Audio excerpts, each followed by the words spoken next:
Mga master, tuturuan ko kayo ngayon yung basic na driving. Driving lesson, basic lang mga master. Ang unang-una nyong gagawin ha. Ang unang-una nyong gagawin, halimbawa nakapatay, ayan ha. Step on the brake, Nax, English yun. Hapakan nyo yung preno, pindot mo yung button, start yung makina. And then, hawakan nyo to. Ayaw, di ba? Bakit umuungol-ungol yan? Pindot yung aircon, syempre mainit eh. Pangit mag-drive pag mainit. Pindot nyo yung aircon. Tapos, hawakan nyo to. May umuungol talaga. Huwag ganon. Huwag ganon ha. Hindi ganon ang purpose niyan. Ito, purpose nito, hindi ganon. Ganito yan. Para mag-move yung sasakyan. Ngayon, pag nahila nyo na ito papunta rito sa drive, ibaba nyo itong handbrake.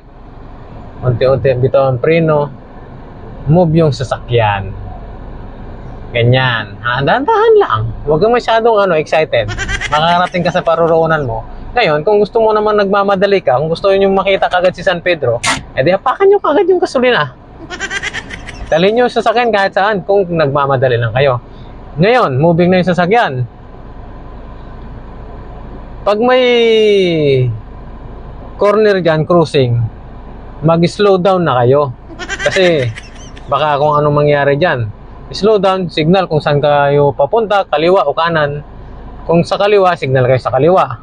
Ngayon, kung sawa na kayo sa buhay nyo, diretso nyo. Hayaan yung magkabangga-bangga kayo dyan. Yun lang ang doon, ang madaling basic na pagdadrive. Halimbawa, may pader dyan sa dulo o kaya bangin. Halimbawa dito, bangin. Dahan-dahan lang kayo. Huwag yung dadalhin dun sa bangin kasi malalaglag yung sasakyan eh.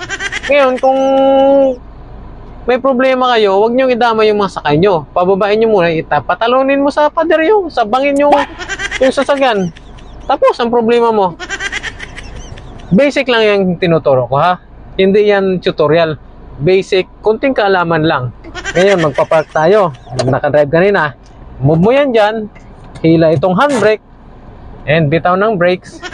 Patay ng aircon. Patay ng engine. And then unlock. And then let's go. Yun lang mga master. Ayos.